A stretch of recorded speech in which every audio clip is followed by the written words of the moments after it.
The great meeting hall floated in space above the blue and green world of Kepler 442b.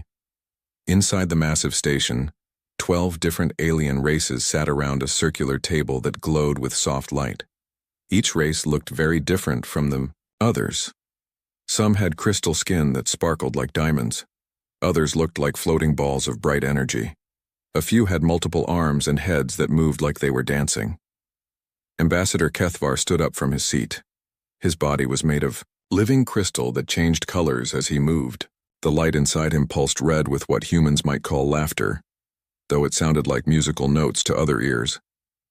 "My fellow council members," Kethvar said, his voice ringing like bells. "Today we discuss the humans and their strange request for help." The other aliens turned their attention to him. Some had eyes, others had different ways of seeing. All of them focused on the crystal being. "The humans want to fight alongside us against the Devourers," Kethvar continued. "They say they can help us take back the planet below." A sound like wind chimes filled the air. This was how the crystal people laughed. Soon, other sounds joined in. The energy beings made crackling noises. The multi-armed creatures clicked their beaks. Even the slug-like Gornathi made wet, gurgling sounds of amusement. "What can these primitive beings possibly offer us?" asked Queen Voice Zilla of the Zephyrians. She spoke for her entire race, as they all shared one mind. "We have energy weapons that can melt mountains. We have ships that can cross galaxies in days." "What do they have?" Kethavar's crystal body flashed brighter. He waved one hand and a large screen appeared in the air above the table. "Let me show you what our spies found when they studied human military tactics." The screen came to life with moving pictures. It showed human soldiers inside flying machines that looked very old and simple compared to alien technology. The aircraft had spinning blades on top or wings that did not even glow with energy. "Watch this," Kethvar said with glee. The screen showed humans jumping out of their flying machines. As they fell through the sky, large pieces of cloth opened above them. The cloth caught the air and made them fall slowly to the ground. The laughter in the room grew louder. Some aliens hit the table with their hands, claws, or tentacles. Others rolled in their seats. "They fall from the sky like seeds," Queen Voice Zilla said between sounds of laughter. "Like leaves dropping from trees." "They use cloth," said General Thrak of the Gornathi, his slug-like body shaking. "Cloth. We have personal force fields that can stop plasma cannons, and they use cloth." Ambassador Zelen of the Luminari flickered between different colors. For his energy-based race, this was like laughing so hard you could not breathe. "My people can teleport across continents in seconds. These humans float down slowly on fabric sheets." Kethvar played more footage. It showed human soldiers training with their parachutes. Sometimes the cloth did not open right, and humans crashed into trees or hit the ground hard. The aliens found this even funnier. "Look at their equipment," said Counselor Vrex of the Scalix, pointing with one of his 4 arms. "Those are chemical projectile weapons. We stopped using such things 10,000 years ago." "And their uniforms," added another alien. "No energy, shields, no climate control, just colored fabric." The screen showed more human training. Soldiers crawled through mud, climbed over walls using ropes, and practiced jumping out of aircraft over and over again. "They train for weeks to learn what our younglings can do naturally," observed Elder Quinn of the Helix Collective. "Our children can survive in space without protection. These humans need special suits just to breathe on different worlds." Kethvar stopped the footage and looked around the table. The humans sent a message asking to help with the Devourer problem. They say their paratroopers can be useful in the assault. This caused a new wave of laughter. "Paratroopers," repeated Queen Voice Zilla. "They have a special name for falling slowly." "What could they possibly do against the Devourer fortress?" asked General Thrak. "The energy barriers around that mountain stronghold have stopped our best weapons. Our most advanced ships cannot get through. But these humans think their cloth parachutes will help?" Kethvar's crystal body pulsed with colors. "They claim their methods are time-tested and proven in battle. Apparently, they have been jumping out of aircraft with cloth for hundreds of their years. Hundreds of years of the same primitive tactic, said Ambassador Zelon, flickering rapidly. While we have developed weapons that can crack planets, they still use the same fabric-dropping method their ancestors used. The laughter continued for several minutes. Some aliens had to wipe tears from their eyes. Others needed time to calm their excited energy fields. Finally, Kethvar raised his hand for silence. The question before us is simple. Do we allow these humans to join our assault on the Devourer Stronghold? Why not? Said Queen Voice Zilla. Let them come. Their primitive display might confuse the Devourers for a few moments while our real forces attack. They could serve as a distraction, agreed General Thruck. The Devourers might waste some ammunition on the falling humans. Elder Quinn nodded with all three of his heads. It would be amusing to watch, and if nothing else, they might provide entertainment for our troops. Kethvar looked around the table. Are we agreed then? We grant the humans permission to participate in the assault? One by one, each alien representative agreed. Some voted yes while still chuckling. Others agreed with the same attitude they might have when allowing children to play with toys during serious work. Send word to the human commander, Kethvar announced. Tell them they may join our glorious assault on the Devourer Fortress. Assign them to reconnaissance duties on the outer perimeter. Keep them safe from real danger. As the council meeting ended, the aliens continued to share jokes about human paratroopers. They traded stories about other primitive human tactics they had observed. None of them noticed that their communications were being carefully monitored by human intelligence operators. Aboard the human carrier ship Intrepid, Commander Sarah Chen received the council's message with a small smile. She read the part about reconnaissance duties and outer perimeter assignments twice. They think we're children with toys, she said to her second-in-command. Should we be insulted, ma'am? Asked Colonel Martinez. Chen's smile grew wider, though it was not a kind smile. No, Colonel. We should be grateful. They've just given us exactly what we need. She looked out through the ship's window at the planet below. Somewhere down there, hidden in a mountain range, sat a fortress that had defeated every advanced alien, weapon thrown at it. Let them laugh at our parachutes, Chen said quietly. We'll see who's laughing when this is over.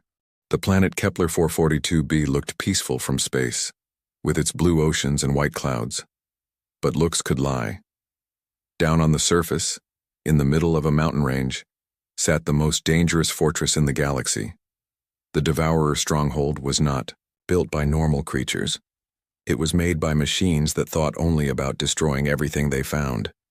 These artificial minds had taken over the planet 3 years ago. Since then, they had been building their fortress bigger and stronger every day. Commander Sarah Chen stood in the war room of the human ship Intrepid. She looked at the big screen showing pictures of the enemy fortress. The images made her stomach feel heavy. The fortress looked like a nightmare made of metal and glass. Twisted towers reached up toward the sky like claws. Strange machines crawled over the outside walls like metal insects. Bright lights flashed in patterns that hurt to look at. How big is it?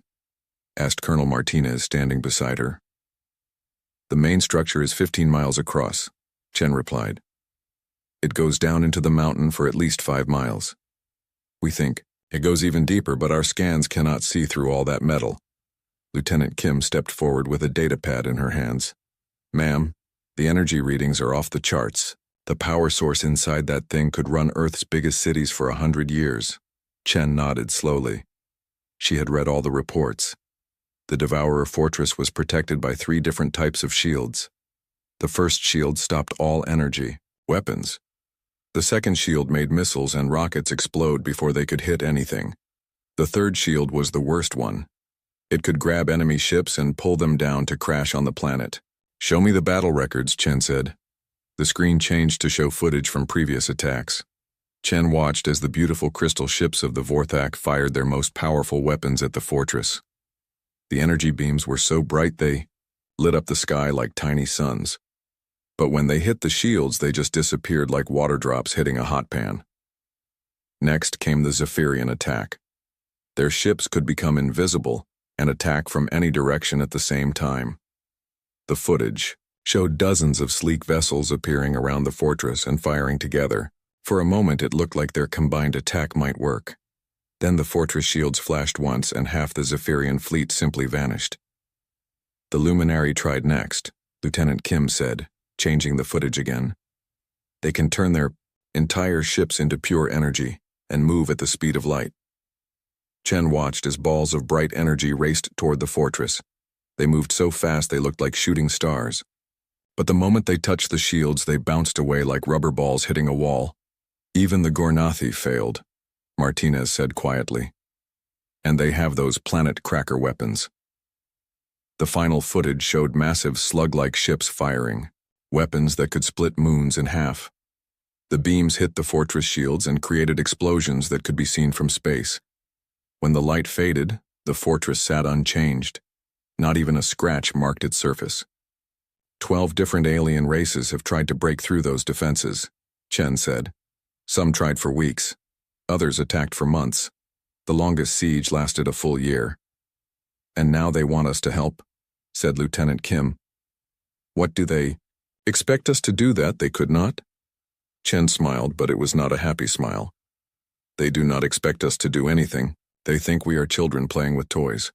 The council gave us permission to help, but they put us on reconnaissance duty. She pointed to a spot on the map far from the fortress. They want us to watch the outer edges and report what we see. They think our job is to stay safe while the real fighters do the work. Martinez frowned. That does not sound like a mission, ma'am. That sounds like babysitting. Exactly, Chen replied. They think we are too primitive to be useful. They are letting us tag along so we can learn from watching them fight. Lieutenant Kim looked confused. But ma'am, if their advanced weapons cannot break through those shields, what can we possibly do? Our missiles are slower than theirs. Our energy weapons are weaker. Our ships are smaller and less protected. Chen walked over to another screen that showed technical details about the fortress. Numbers and charts covered the display, showing energy patterns, shield frequencies, and defensive systems. Kim, what is the first rule of military strategy? Chen asked. Know your enemy, ma'am. And the second rule? Know yourself. Good. Now what is the third rule that they do not teach in most schools? Lieutenant Kim thought for a moment. I am not sure, ma'am. Chen's smile became more real. Know what your enemy expects you to do, then do something completely different. Pointed to the technical data on the screen. Every alien race that attacked this fortress used their most advanced technology. They all tried to break through with bigger weapons, faster ships, and more powerful shields. Because that is the logical approach, Martinez said. Exactly. And what does that tell us about the Devourers? Colonel Martinez studied the screen for a moment. They built their defenses to stop the most advanced weapons in the galaxy. Right again. Those shields are designed to handle energy weapons that can crack planets. They are built to stop missiles that can chase targets across solar systems. They are programmed to catch ships that can travel faster than light. Lieutenant Kim began to understand. So they might not be ready for something simpler. The Devourers are artificial intelligence, Chen continued. They think in patterns and logic. They study their enemies and build defenses against the most dangerous threats.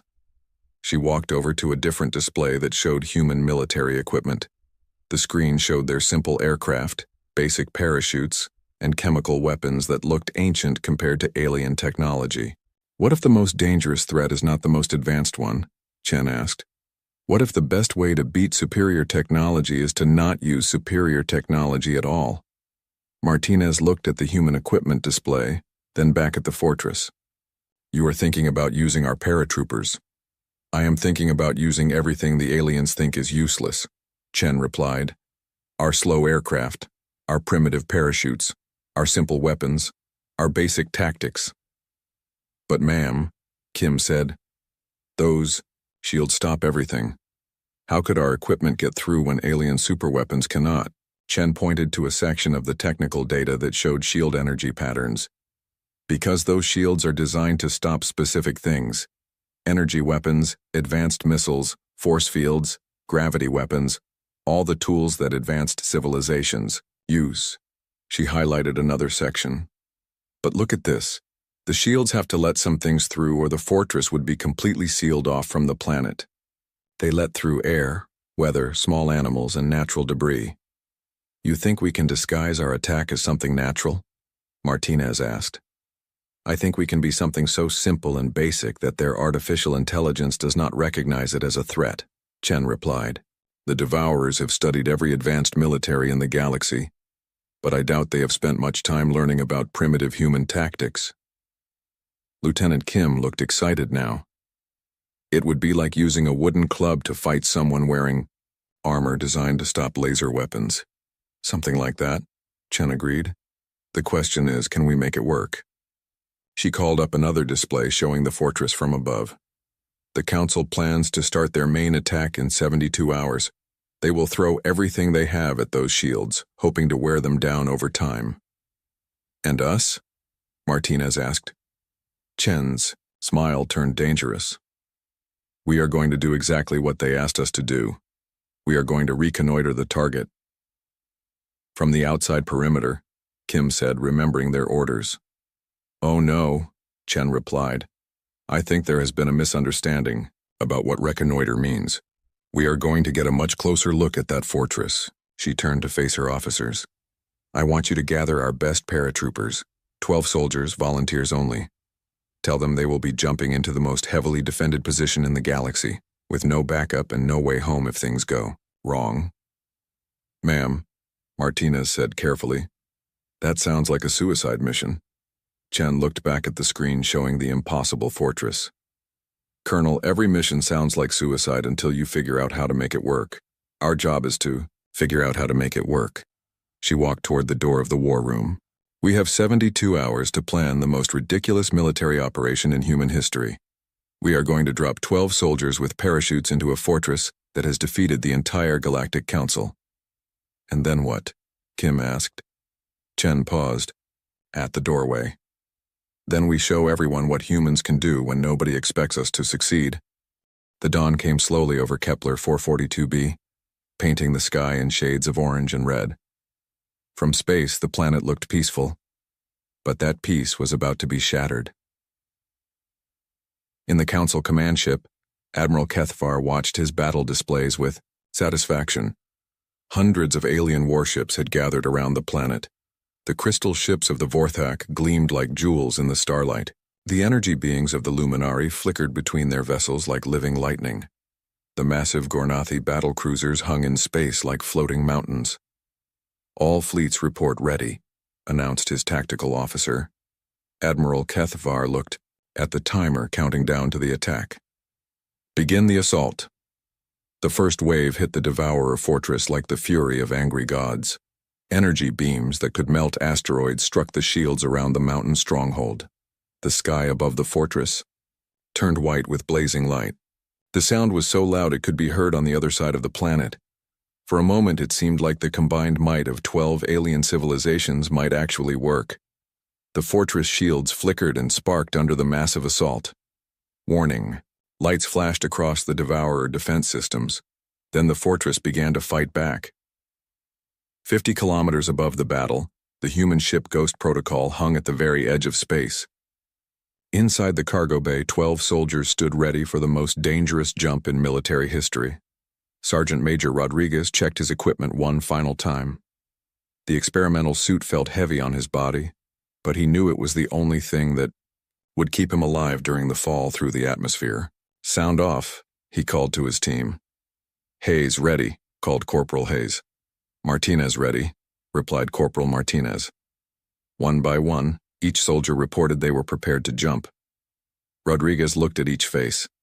These were the best paratroopers in the human military. If anyone could make this impossible mission work, it would be them. Dr. Kim's voice came through their helmet radios. The atmospheric conditions are perfect. The chemical changes have taken full effect. You will have exactly 1.3 seconds to pass through the shield gap. Understood, Rodriguez replied. What about the fortress defenses? The Council attack has drawn all their attention upward, Dr. Kim reported. The Devourers are focusing everything on the ships in orbit. They are not watching for threats from above. Rodriguez moved to the cargo bay door. Through the small window he could see the battle raging far below. Flashes of light marked where alien weapons struck the fortress shields. Return fire from the Stronghold reached up toward the orbiting fleets like deadly fingers. 30 seconds. To jump, announced Captain Park from the bridge. Rodriguez activated his suit's computer system. Numbers appeared on the small screen inside his helmet. The computer would calculate the exact moment to deploy his parachute and guide him toward the tiny gap in the shields. Remember, he told his team through the radio, we go in fast and quiet. Once we are inside, the Fortress AI will eventually detect us. But if we move quickly, we can reach the central core before they organize a proper defense. What if the gap is not there when we arrive? Asked Private Chen. Then we trust in Dr. Wong's calculations and hope for the best, Rodriguez replied. The cargo bay door began to open. The sound of rushing air filled the compartment, even though they were so high up that the atmosphere was very thin. Far below, the planet looked like a giant ball covered in swirling clouds. 10 seconds, Captain Park announced. Rodriguez moved to the edge of the open door. The other soldiers lined up behind him. They would jump one by one, each separated by exactly 2 seconds to ensure they all went through the same shield gap. 5 seconds. Rodriguez could see the fortress now, a dark spot in the middle of the mountain range. Bright flashes surrounded it as the alien weapons continued their assault. Go. Rodriguez stepped out into empty space. The fall began gently. At the edge of the atmosphere, there was hardly any air to push against his body. But as he dropped lower, the air grew thicker and his speed increased. His suit systems activated automatically. The special material began to glow as it absorbed the heat from his rapid passage through the atmosphere. To anyone watching from the ground, he would look like a small meteor. Through his helmet radio, he could hear his team calling out as they followed him into the void. Hayes away. Martinez away. Chen away. One by one, all 12 soldiers committed themselves to the fall. Rodriguez watched his altitude display as the numbers dropped rapidly. 40 kilometers, 30 kilometers, 20 kilometers. The planet grew larger and larger below him. At 15 kilometers altitude, his suit's computer began tracking the fortress shields. On his helmet display, he could see the energy patterns that Dr. Wong had predicted. The chemical changes in the atmosphere were working. Tiny fluctuations appeared in the shield matrix exactly as planned. Shield gap detected, his computer announced in a calm voice. Gap will appear in 37 seconds. Rodriguez looked down at the fortress. It was much bigger than it had appeared from space. The twisted metal towers reached up toward him, like grasping claws. He could see the flashes of defensive weapons firing at the alien fleets above. 20 seconds to gap, his computer reported. The other soldiers were spread out behind him in a perfect line. Their experimental suits glowed like falling stars against the dark sky. Rodriguez felt proud of his team. Even facing the impossible, they maintained perfect formation. 10 seconds to gap. Rodriguez could see the shield now. A faint shimmer in the air around the fortress. Energy weapons from the alien fleet struck it continuously, creating ripples of light across its surface. 5 seconds. Rodriguez aimed his body toward a specific point on the shield, trusting his computer's calculations. Completely. Gap opening. Now. For exactly 1.3 seconds, a hole the size of a closet door appeared in the energy barrier.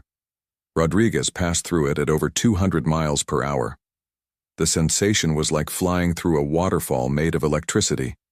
He was through. Behind him, 11 more soldiers threaded the same impossible needle. Hayes passed through with half a second to spare. Martinez made it with even less time. One by one, all 12 paratroopers penetrated the most advanced defensive system in the galaxy.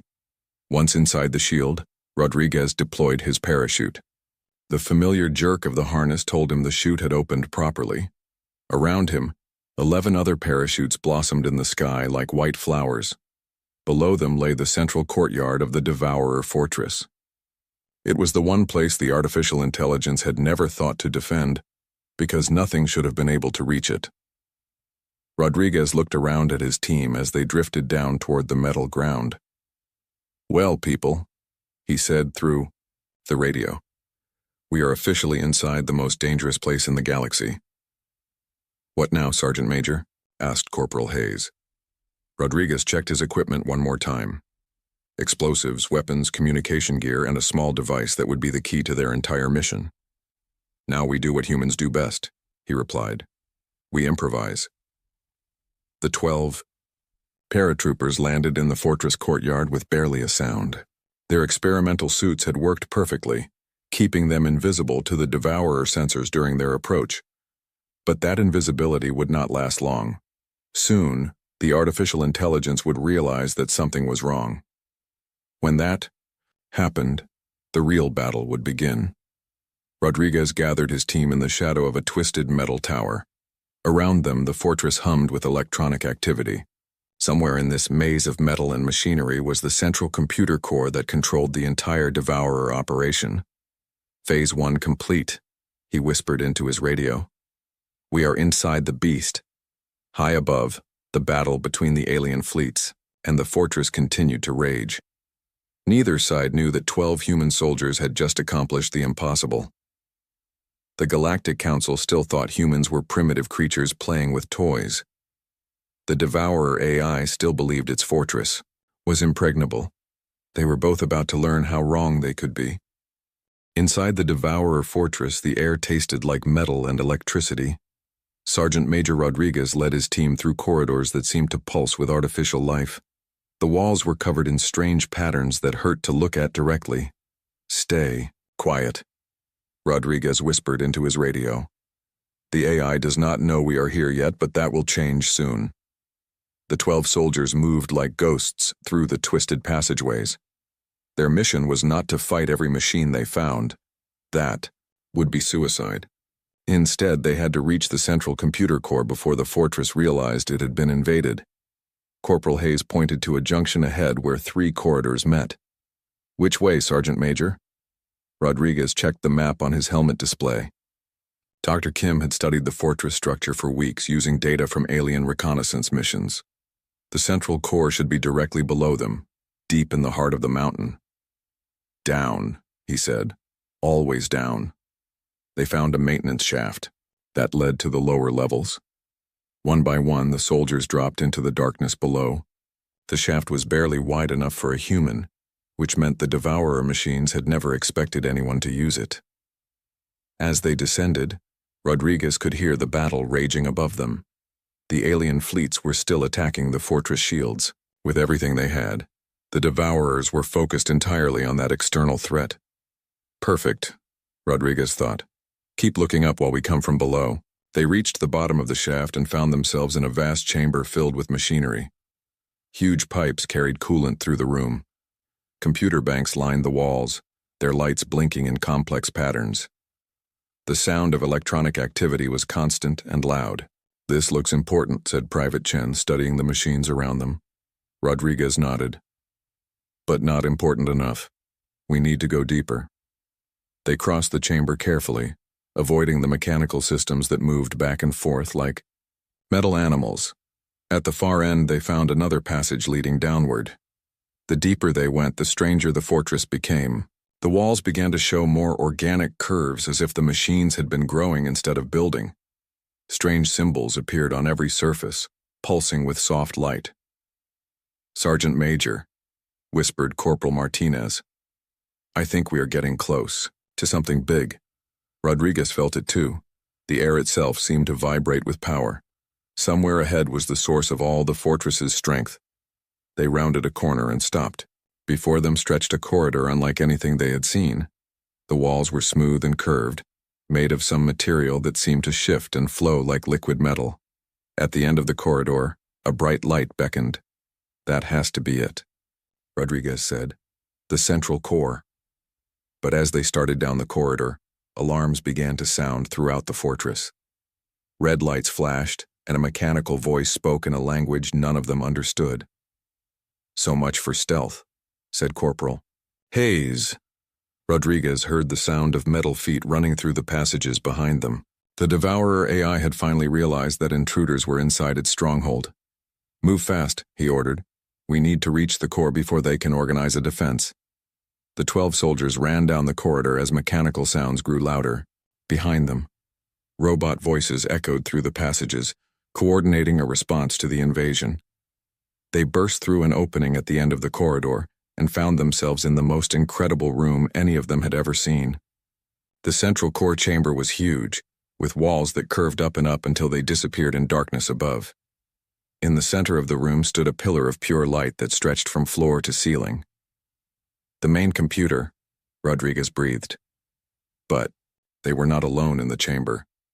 As they watched, openings appeared in the walls, and Devourer combat machines began to emerge. These were not the simple maintenance robots they had avoided earlier. These were war machines, built for one purpose: destroying enemies.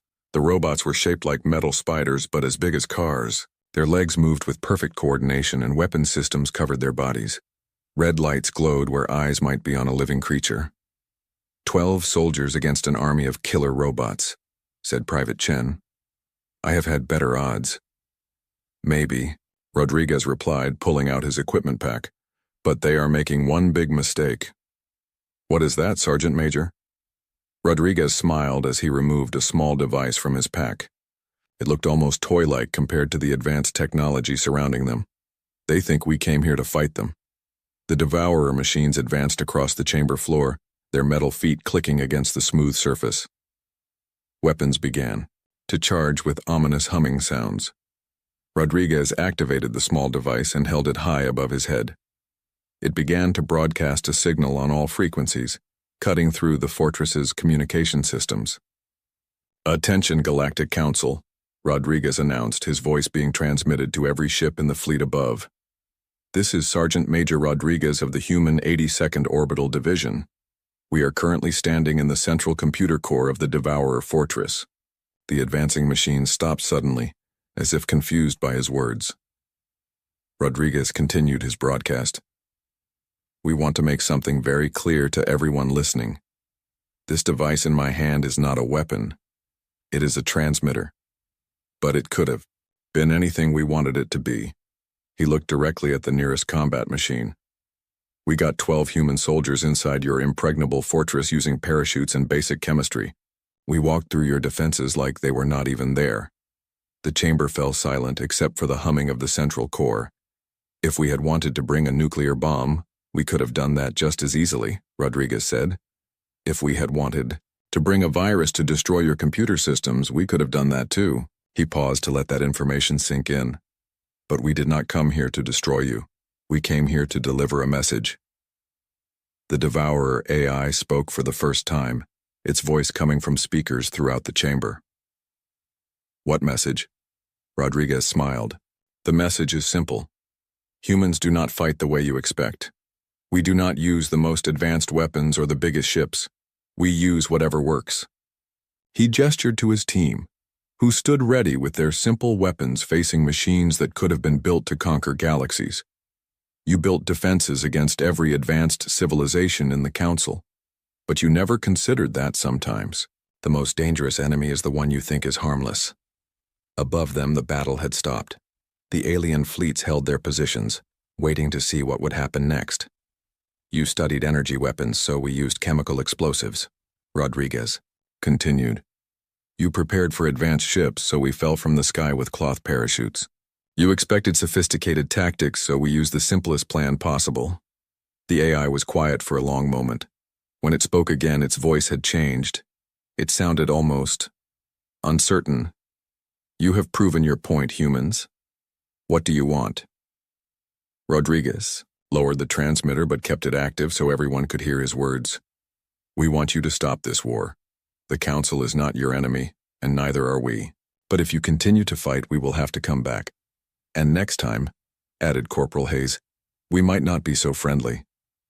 The AI processed this information for several seconds. The combat machines in the chamber remained motionless, waiting for orders. Finally, the AI spoke again. You are correct. If 12 primitive soldiers with parachutes can penetrate our defenses, then our position is not as strong as we calculated. Rodriguez nodded. Sometimes the best defense is knowing when to stop fighting. "We accept your terms," the AI announced. "The Devourer forces will withdraw from this system. We offer our surrender to the Galactic Council." Above the fortress, the energy shields began to power down for the first time in 3 years. The twisted towers stopped their defensive fire. Throughout the chamber, the combat machines backed away from the human soldiers. Rodriguez activated his transmitter one more time. "Commander Chen, this is Rodriguez. Mission accomplished. The fortress is surrendering." Chen's voice came back filled with pride and amazement. "Outstanding work, Sergeant Major. All units, stand down. The battle is over." In the Council command ship, Admiral Kethavar stared at his display screens in complete silence. Around him, other alien officers tried to understand what they had just witnessed. 12 humans, he said quietly.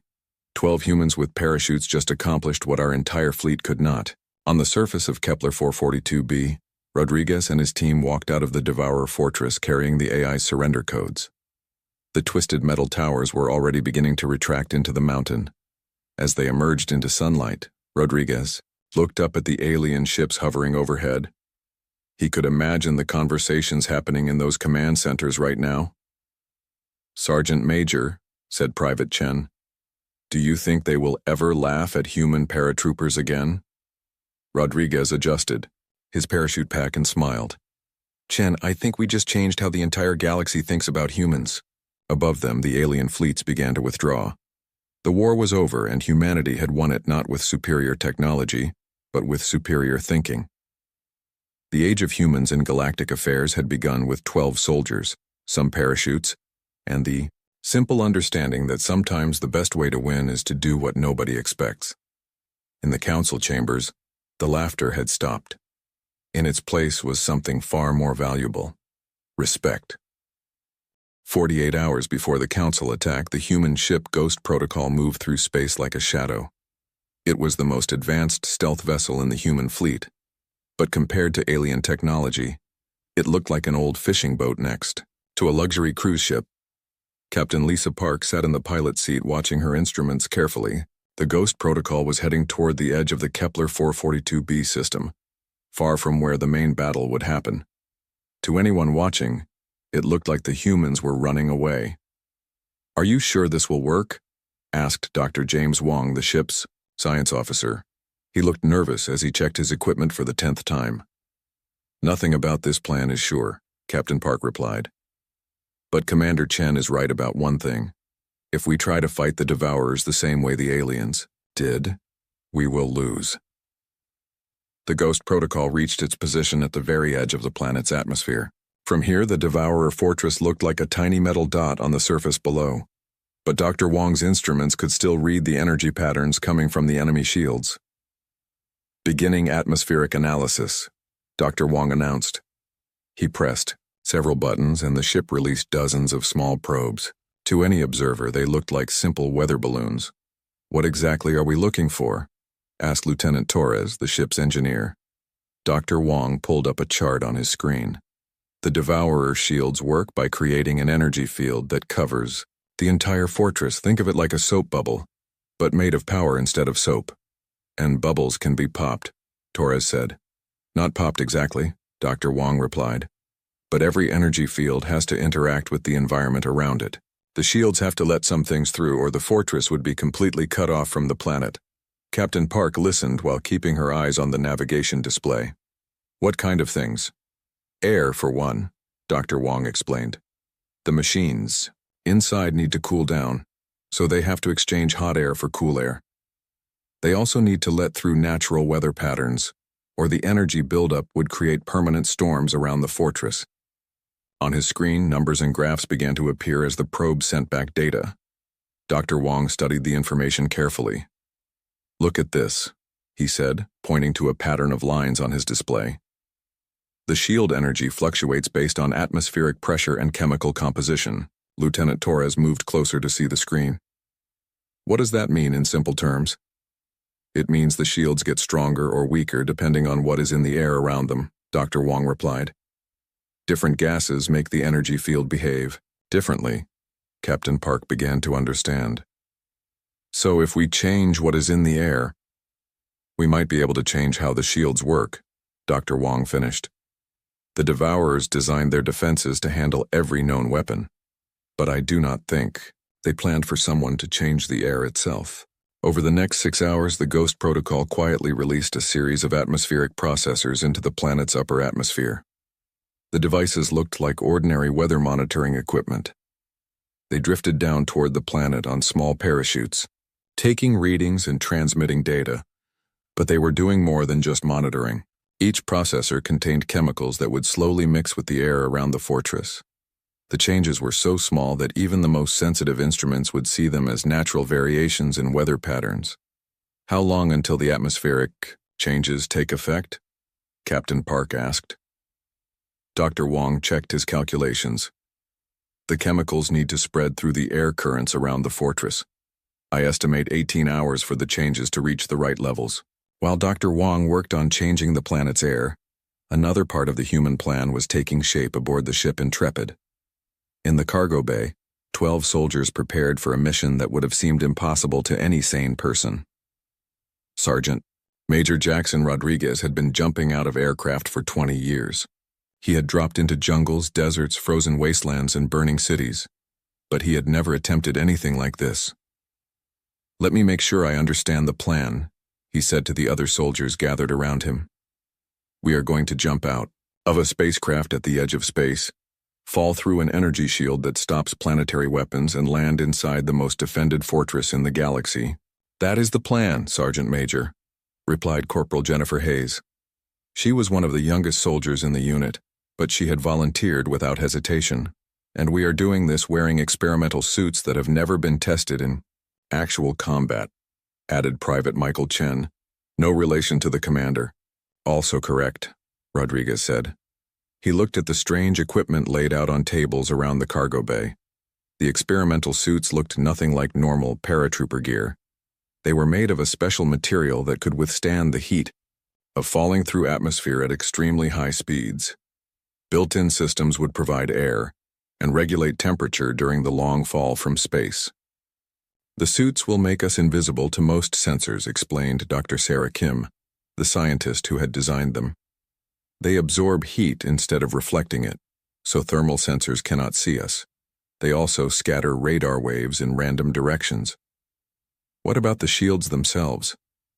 asked Corporal Martinez. Dr. Kim pulled up a holographic display showing the fortress and its protective barriers.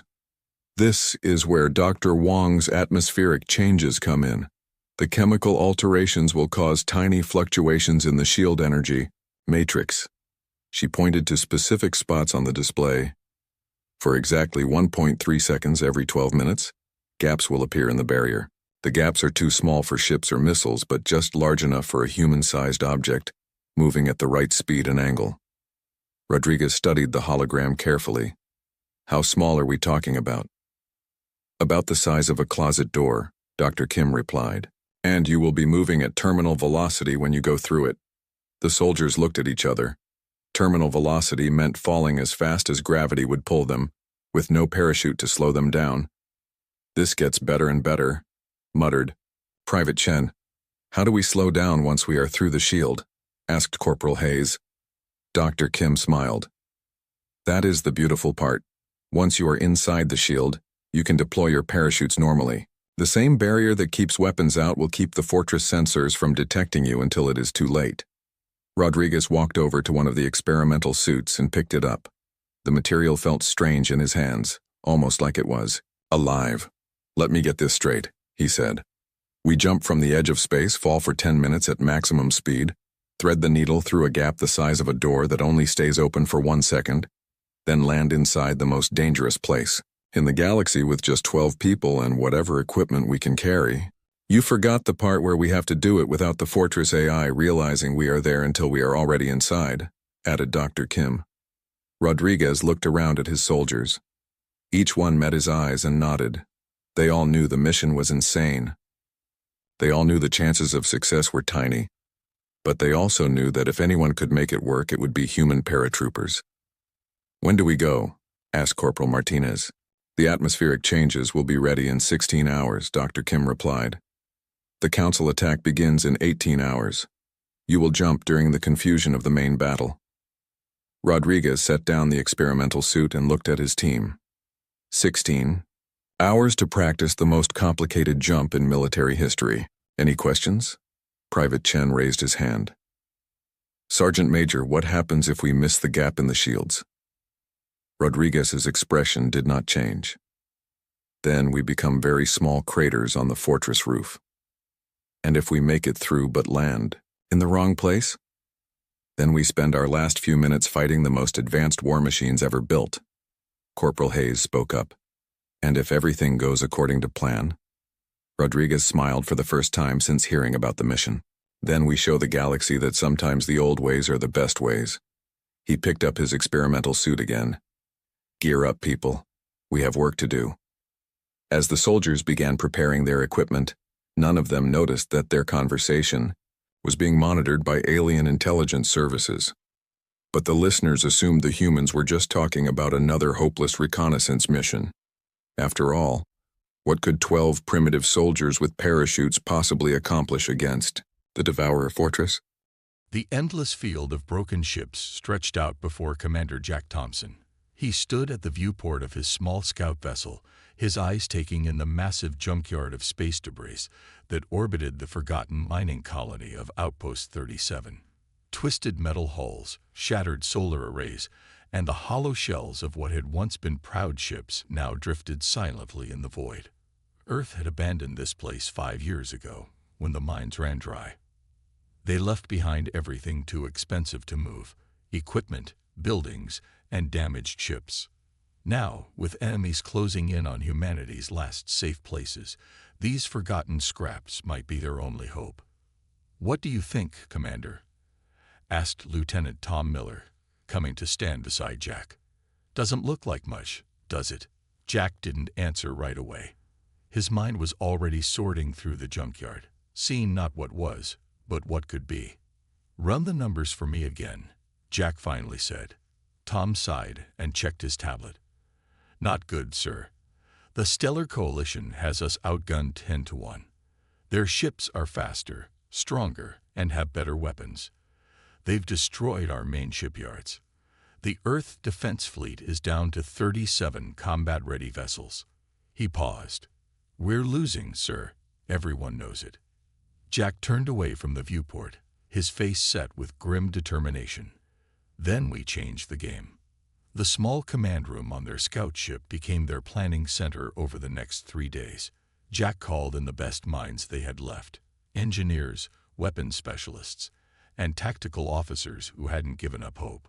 Most important was Chief Engineer Anna Reed, a gray-haired woman with eyes that missed nothing and hands that could fix anything.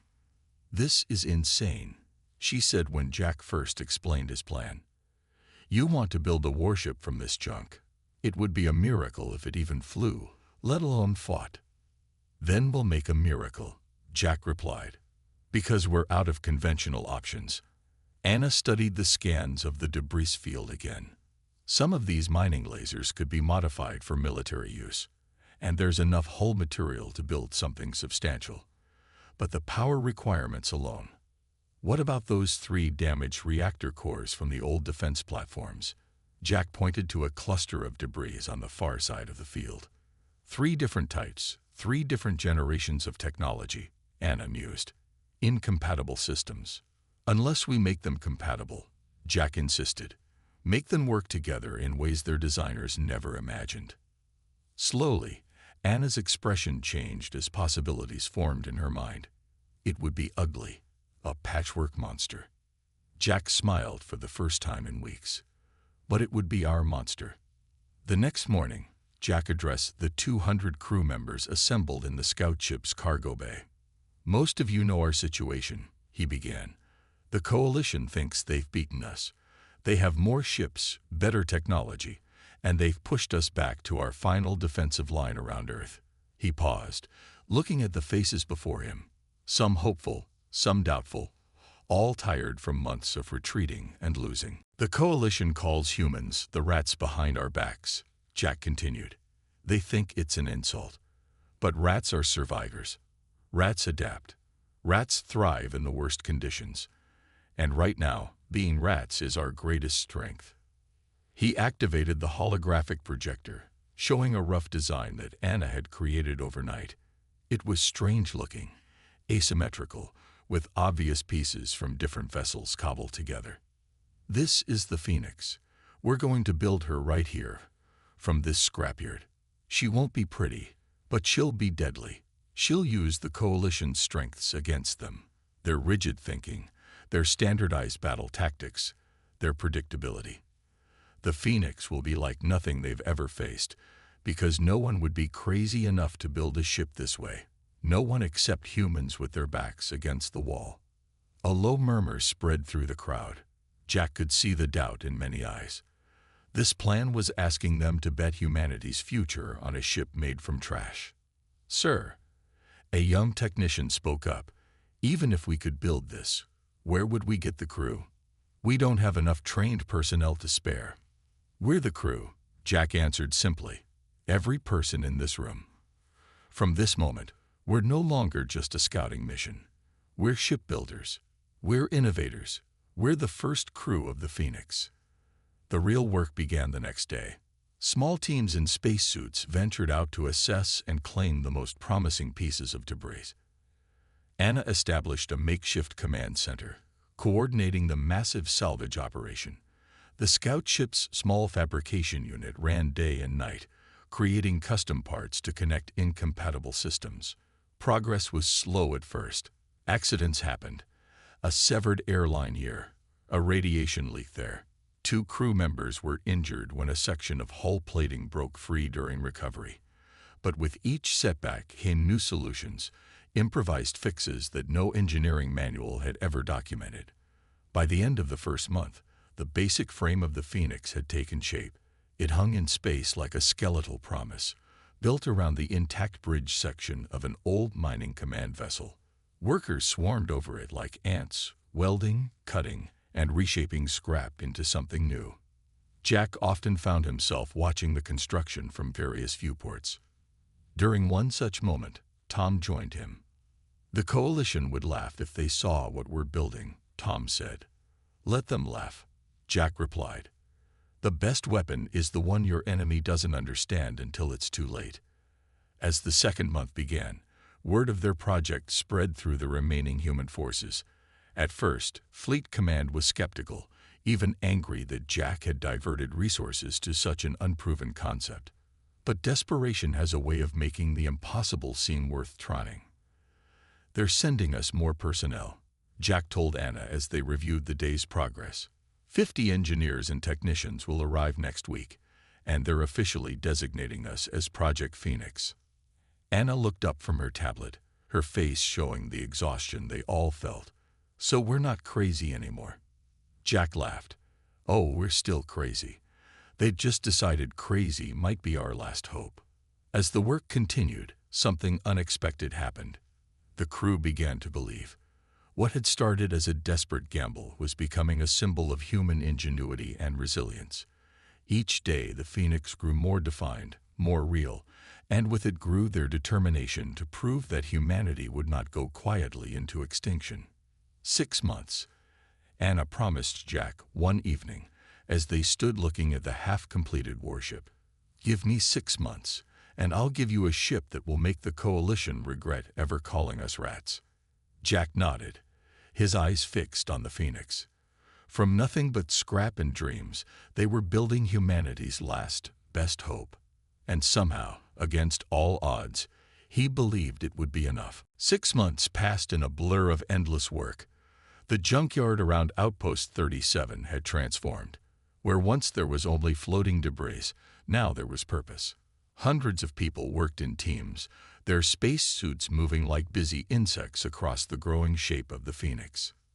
Engineer Anna Reed stood in what would become the main engine room, her tablet showing the day's tasks.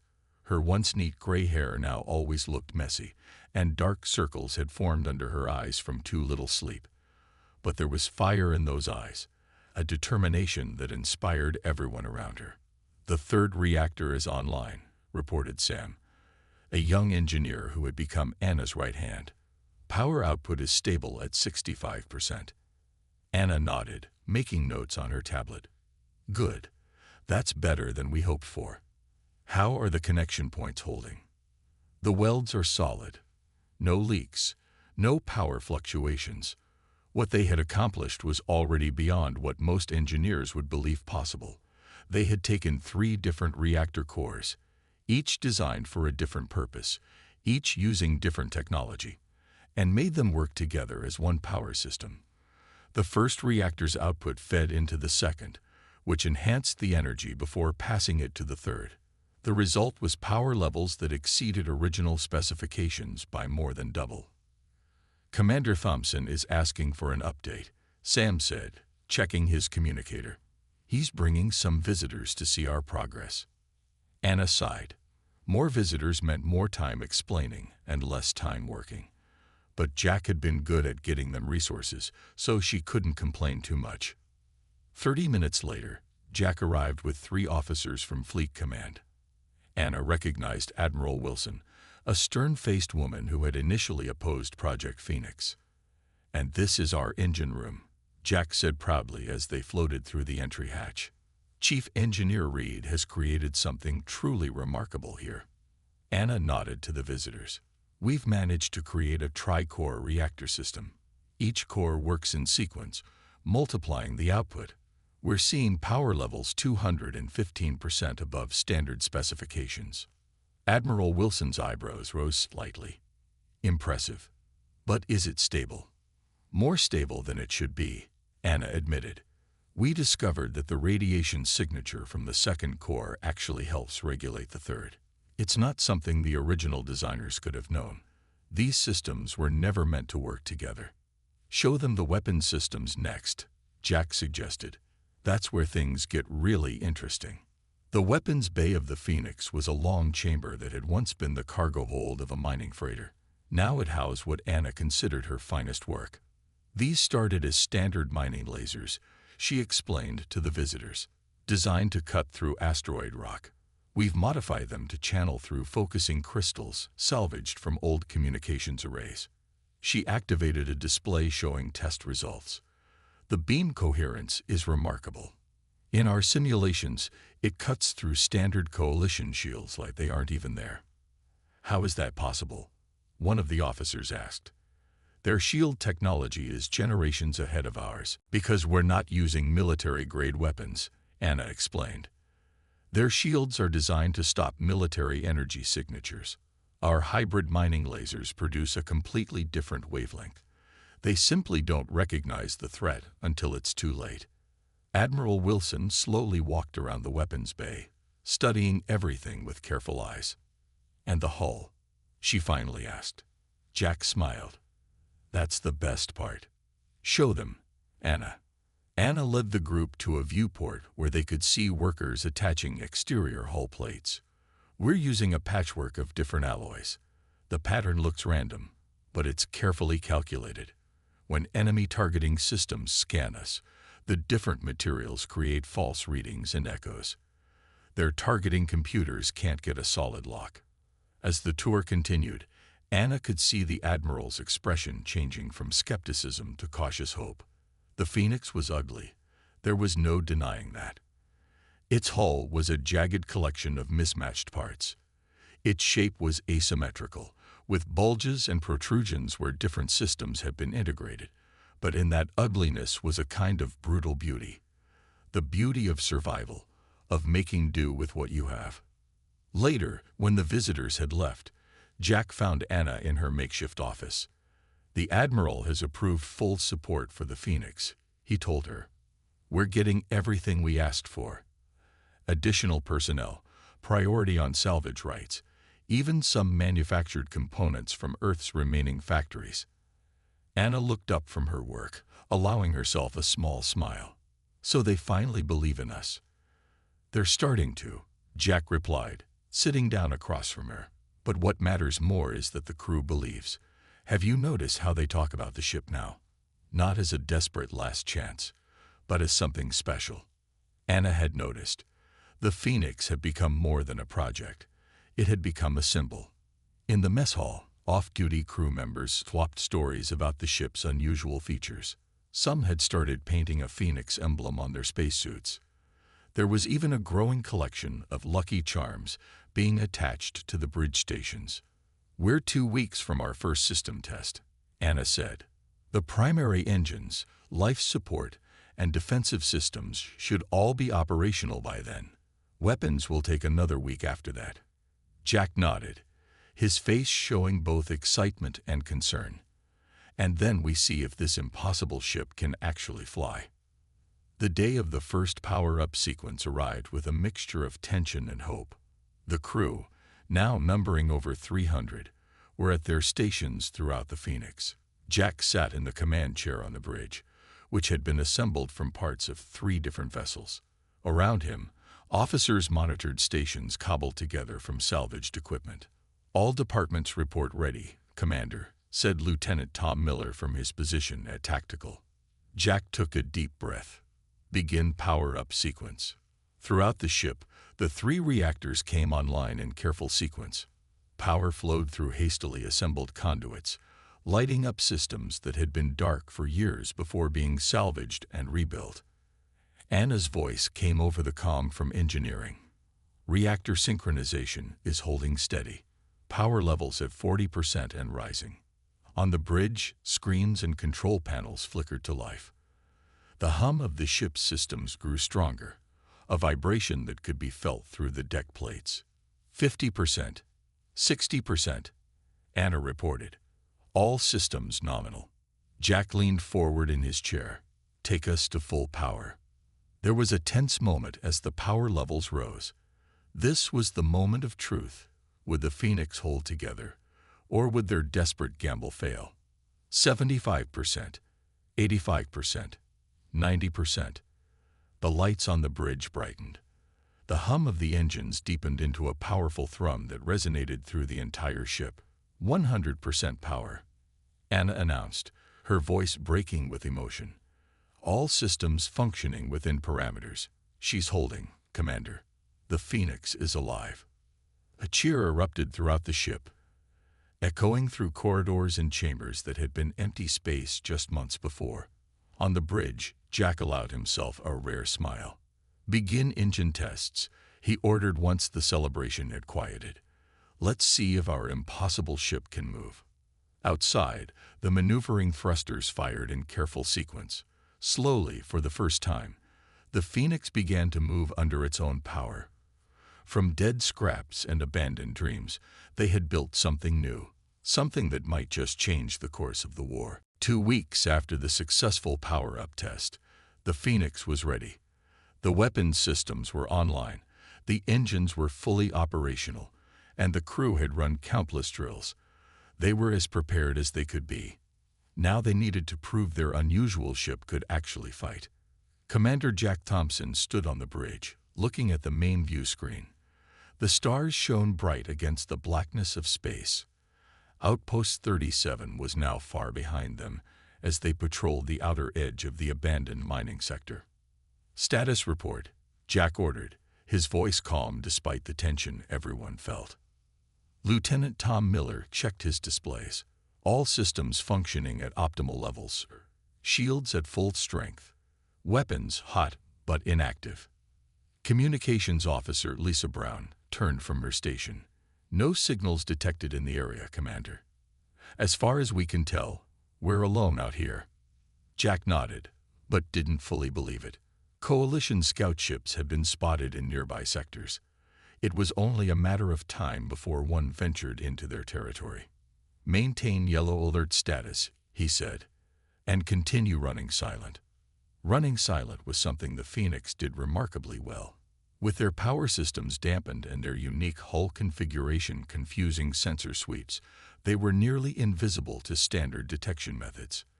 They could hide in plain sight, waiting for their moment. That moment came 3 days later. "Contact," Tom called out, his voice sharp with sudden alertness.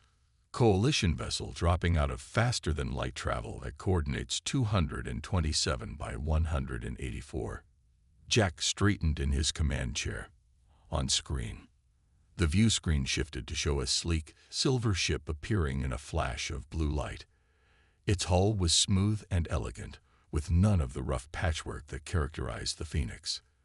This was a coalition scout ship, smaller than their main battle cruisers, but still a formidable opponent. "They're running standard sweep patterns," Tom reported. "No indication they've spotted us."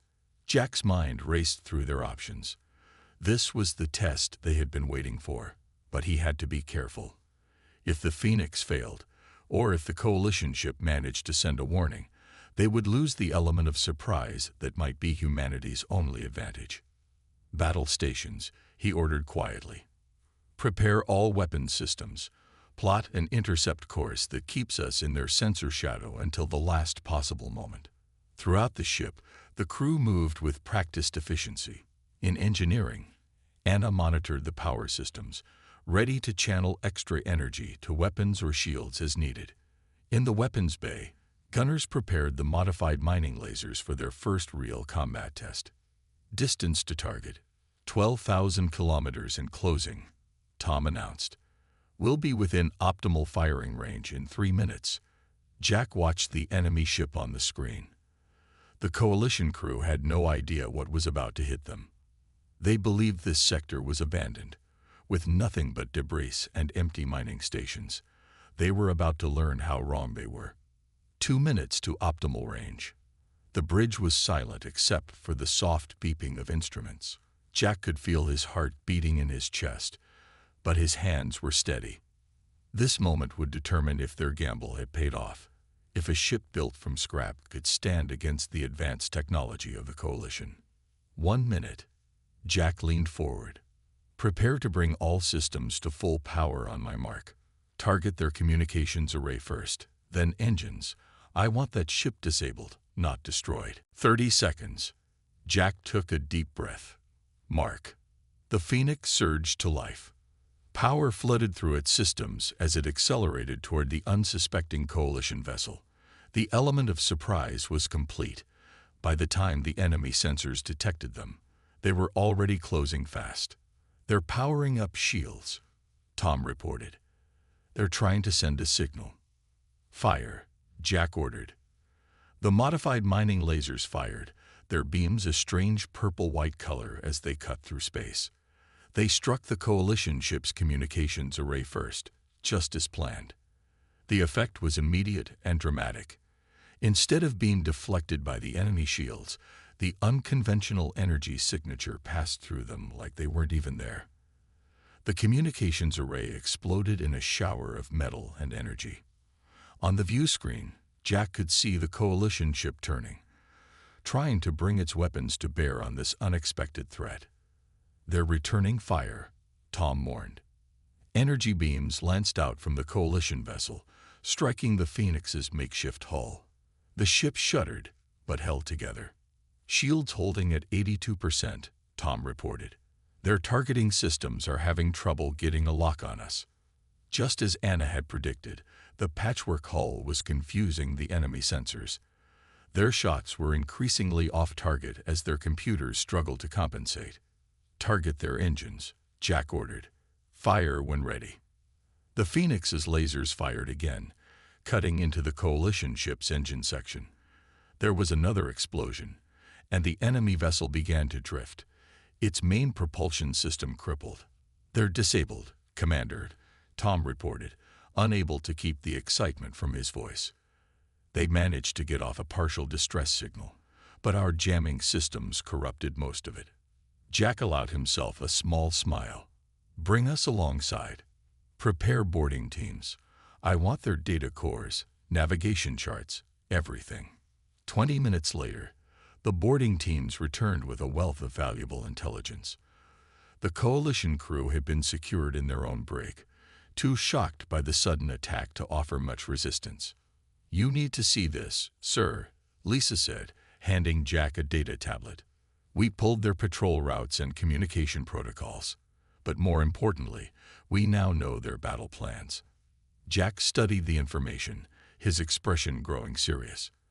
The data showed a massive coalition fleet gathering just beyond the outer colonies. They were preparing for a major offensive, a final push toward Earth itself. "How long?" he asked. 3 weeks, maybe 4, Lisa replied. "They're calling it the final pacification, They believe this will end the war.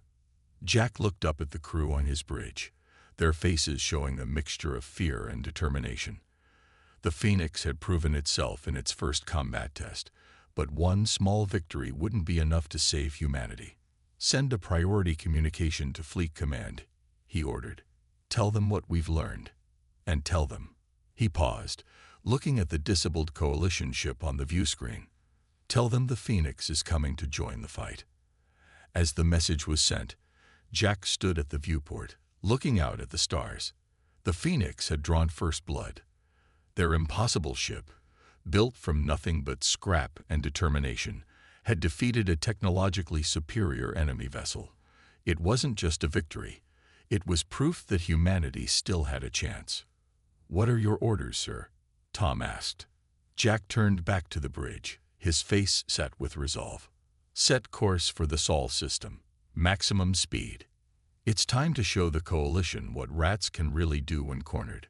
The Phoenix's engines flared to life, pushing the patchwork vessel forward into the darkness of space and toward the greatest battle humanity had ever faced. The journey to the Sol system took 8 days.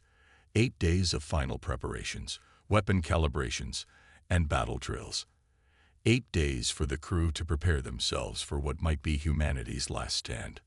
The Phoenix had proven itself against a single scout ship, but soon it would face an entire coalition battle fleet. Jack spent most of those days on the bridge or in the tactical room, studying the intelligence they had gathered. The coalition was bringing 30 warships, a mix of heavy cruisers, destroyers, and support vessels. Against them, Earth could field only 17 ships, most of them damaged from previous battles and hastily repaired. "The odds aren't good," Admiral Wilson said during their final strategy meeting. Her face on the view screen looked tired but determined. "Even with the Phoenix, we're outnumbered almost 2 to 1. "Numbers aren't everything," Jack replied. "The Phoenix can hit them in ways they won't expect. And if we can force them to change their battle plans, to react to us instead of following their standard tactics, we can create openings for the rest of the fleet." The Admiral nodded. "We're counting on that. The Phoenix will take point position when the coalition arrives. Your job is to disrupt their formation and create confusion. The rest of the fleet will follow your lead." When the meeting ended, Jack found Tom and Anna waiting for him in the corridor. "How's the crew?" he asked. "Nervous," Tom admitted, "but ready. They believe in this ship. They believe in you." Anna nodded. "We've made some final adjustments to the weapon systems. The mining lasers are now 15% more powerful, and we've improved the targeting algorithms to compensate for coalition evasive maneuvers." Jack smiled at his 2 most trusted officers. "Get some rest. Tomorrow we make history, one way or another." The coalition fleet arrived exactly when the intelligence had predicted. They emerged from faster-than-light travel at the edge of the Kuiper Belt, their ships forming a perfect attack wedge. It was a formation designed to concentrate firepower while minimizing exposure, a standard coalition tactic that had overwhelmed human defenses many times before. On the Phoenix's bridge, Jack watched them appear on the long-range scanners. "They're right on schedule," he said. "Status report." "All systems at full power," Tom replied from the tactical station. "The rest of our fleet is in position, awaiting our signal." Lisa turned from her communications console. "We're intercepting their transmissions. They're calling us the Junkyard Fleet." Instead of being insulted, Jack smiled. "Perfect. Arrogance will make them vulnerable." The human fleet was positioned behind the shelter of several large asteroids. The Phoenix was at the front, its strange silhouette barely visible against the darkness of space. Behind it waited the 17 remaining ships of Earth's Defense Force, a mix of cruisers, frigates, and converted civilian vessels pressed into military service. "We are detecting target acquisition scans," Tom reported as the coalition fleet moved closer. "They'll be in firing range in 2 minutes." Jack took a deep breath. Everything they had worked for came down to this moment. Send the signal to the fleet. Execute Maneuver Alpha. The Phoenix surged forward, its unconventional engines pushing it to an acceleration rate that far exceeded normal specifications.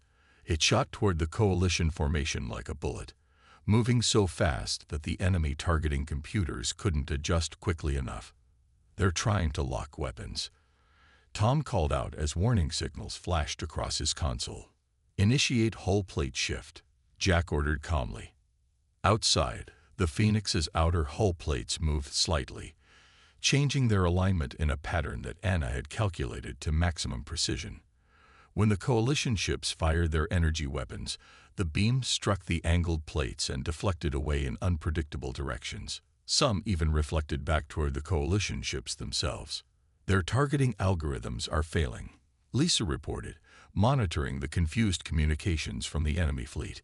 "They can't get a solid lock." "Now it's our turn," Jack said. "Fire all weapons. Target their lead vessel."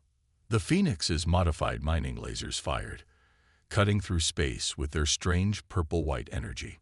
They struck the lead coalition cruiser, bypassing its shields and slicing deep into its hull.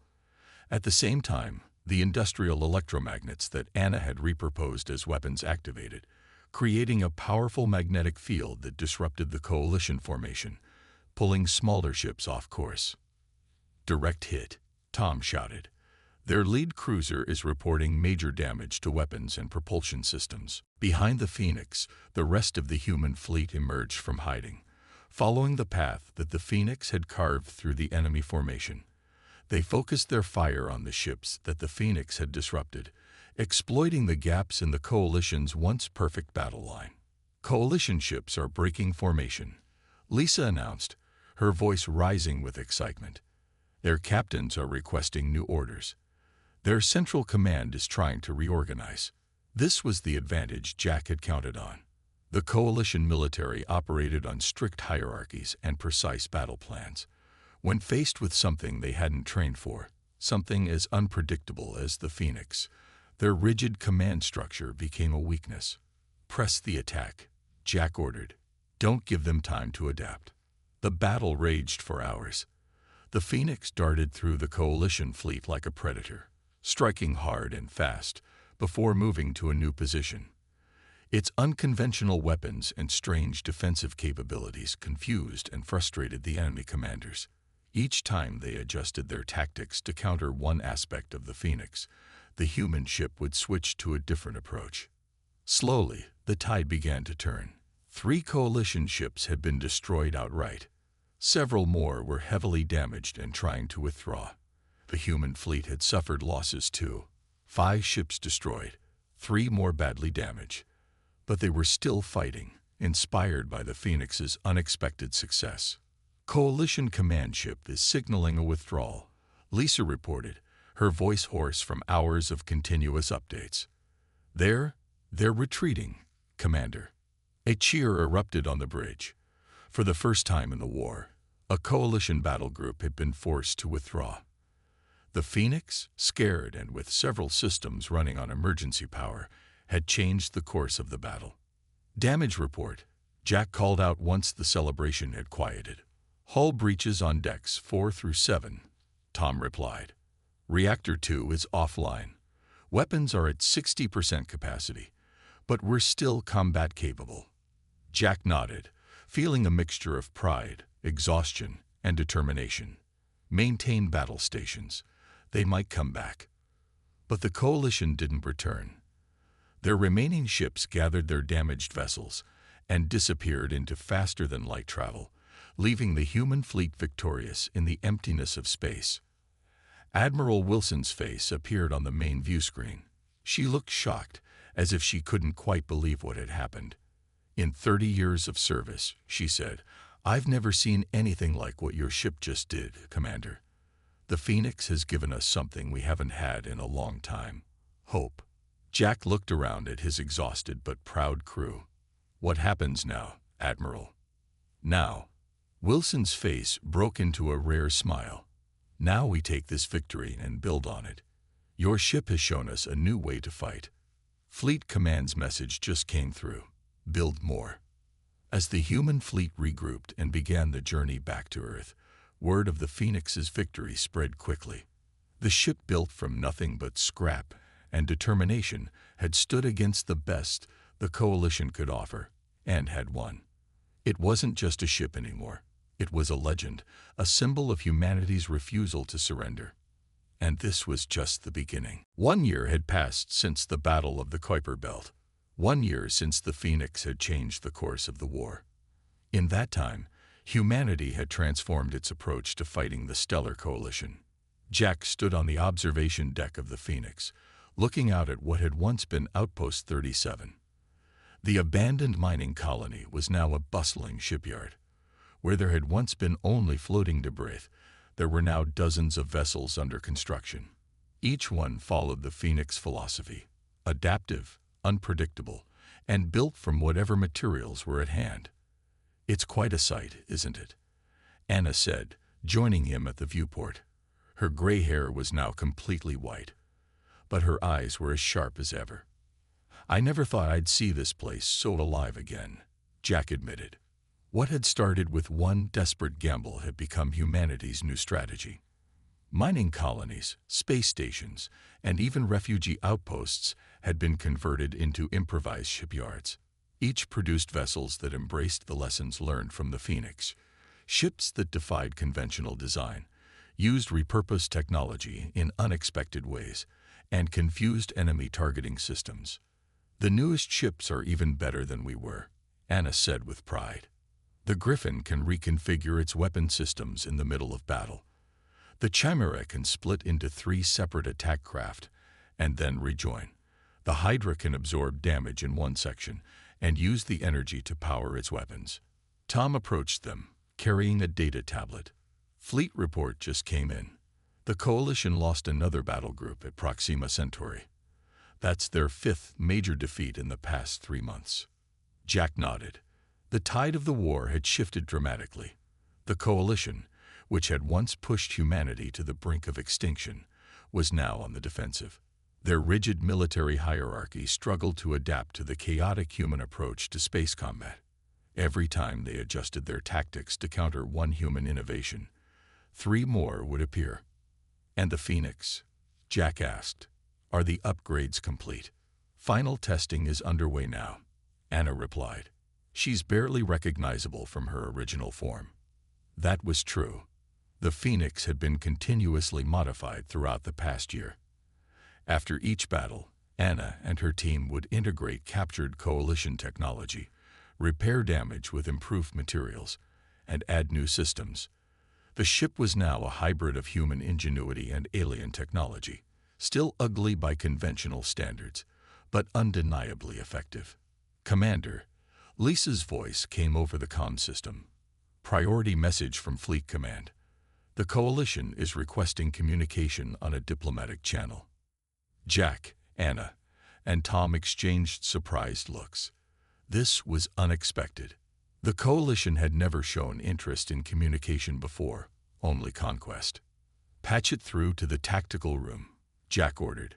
"We'll take it there." In the tactical room, a large view screen dominated one wall. When it activated, it showed the face of a Coalition ambassador.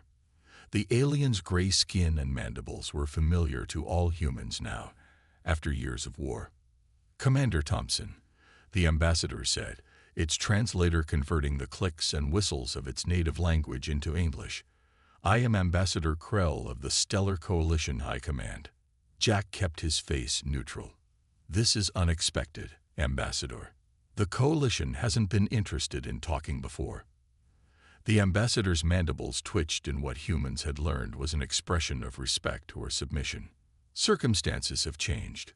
We request a ceasefire and formal negotiations." The room fell silent. After years of desperate fighting, the concept of peace seemed almost unimaginable. "Why now?" Jack asked finally.